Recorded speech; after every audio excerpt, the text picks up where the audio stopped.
Right, so what we've got here is I'm going to go through a binary representation with you.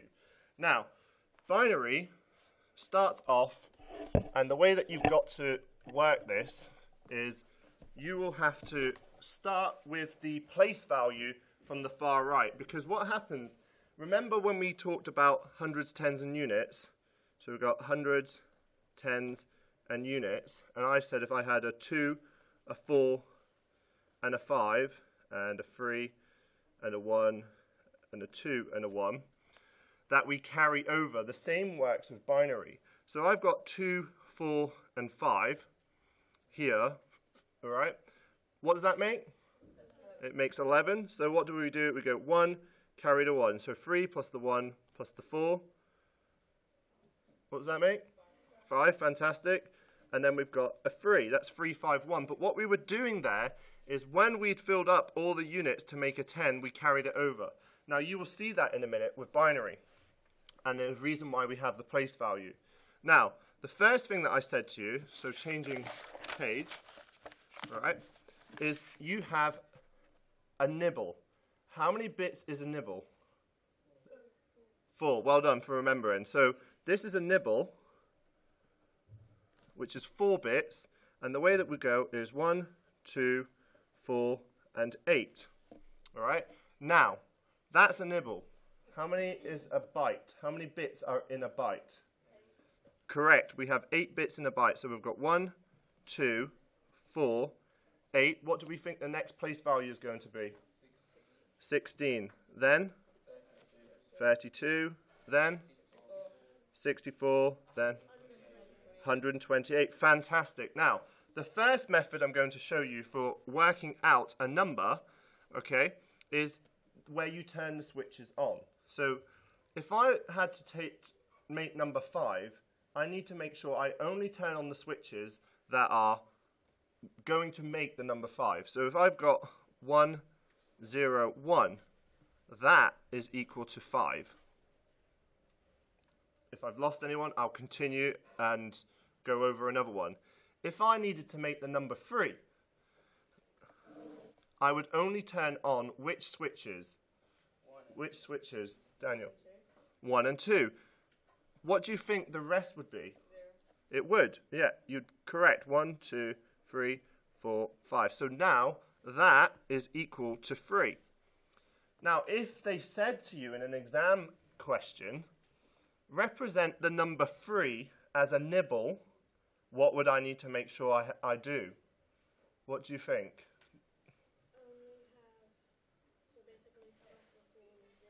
Exactly. So that is showing our answer as a byte, but this is showing our answer as a nibble. We would do 0, 0, 1, 1. So that is something to bear in mind.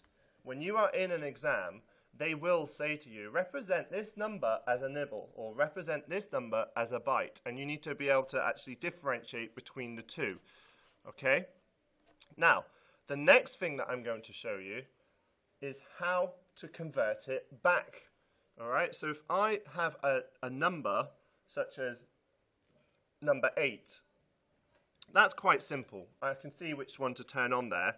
It would be just the 8. Let's move that up. All right, the 8. I'm going to make that a little easier for you to see. So I turn on the 8 and turn the rest off. But it's when you've got a larger number, there's going to be a problem.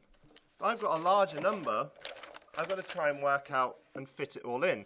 So what I would do is, if I've got a larger number, I would go 2, let's go for 20. Now, you don't have to use this method, but it's an easier way of doing it. 20 divided by 2 is 10. Thank you. Do we have any remainders? No, we don't.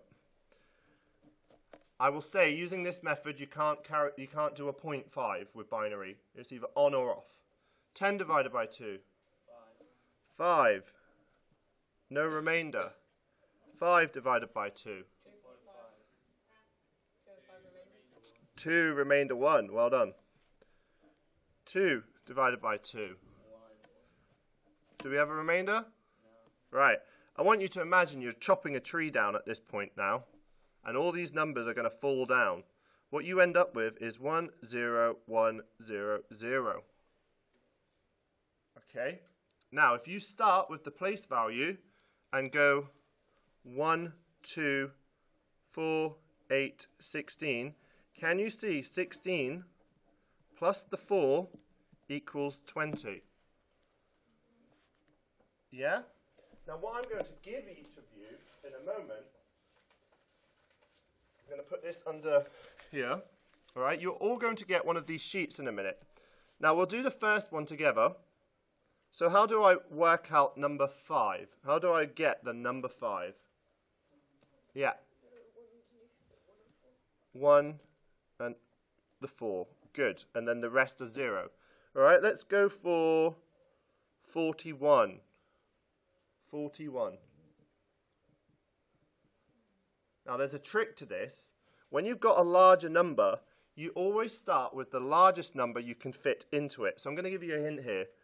The largest number that's going to fit into that is 32. Right, that leaves me with what left over? 9. Yep. 9, so you do the 8 and the 1. So you do the 8, which makes the 40, and the 1. So that's your way of working that out, all right? And obviously, I know that's correct because I've done that. Last but not least, you've got a set of these to do. So, how would you work this out? Let's go for, yep. Would you count the first one as the 1, would put 1, then you would put the 2 and you'd add it up to make it 3? Exactly. What you need to do though, and what I want you to do these in your book. I know I'm giving you the sheet, but I would like you to show your working out in your book if you can. All right.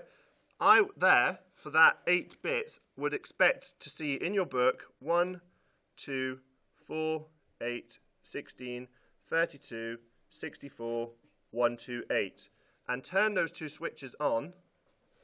And what does that make? 3. Well done. So I would expect you in your book to be able to do that. What you may need to do is use a ruler so that you've got your grid of 8. Okay?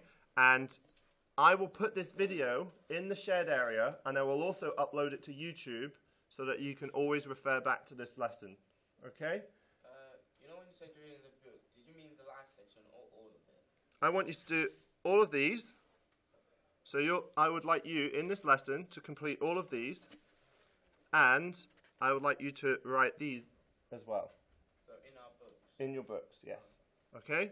So well done, thank you for listening, and this video will be uploaded, so I will